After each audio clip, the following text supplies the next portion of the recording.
today I'm going to show you just a very simple drill to determine two things. A, where we're striking the ball in the face with the driver.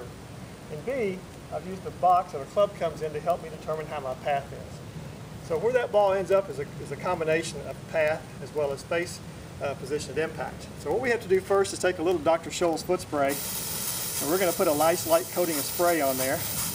Now I can normally hit 10 or 12 balls with each coating and then just wipe it right off and respray it.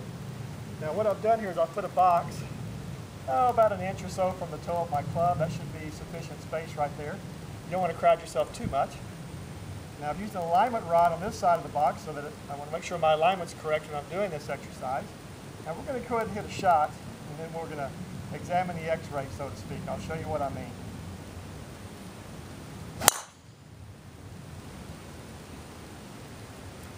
Okay, that was a pretty solid shot.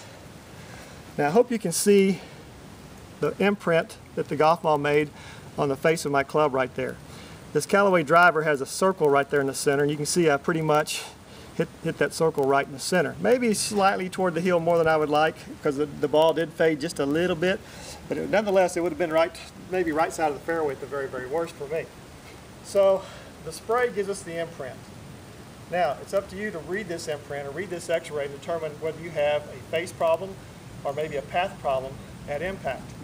So with this face being, or let's say with this ball mark being pretty much in the center of the face, had that ball gone much further right than that, then I would have determined that it was more than likely the face was open at impact. That's what made the ball go to the right. Had I hit it in the center of the face like that and the ball gone to the left, then my face very simply was probably closed at impact. So that's pretty easy to fix. That could be a grip issue, for example, maybe even grip pressure, but I can fix that pretty easily.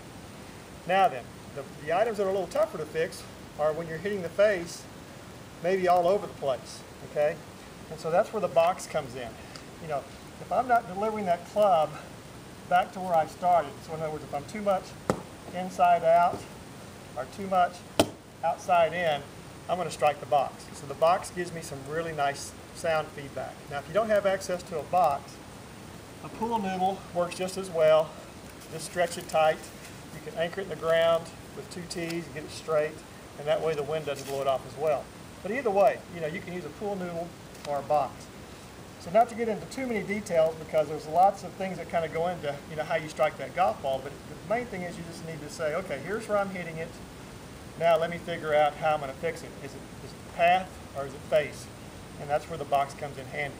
Now if you're new to the game, or maybe you're a little higher handicapper and you're struggling a little bit, then you can use a short iron and do the same drill. Now with an iron, you don't have to paint the face with the foot spray. You can just simply use an iron, no foot spray. What I do is use the box or the noodle.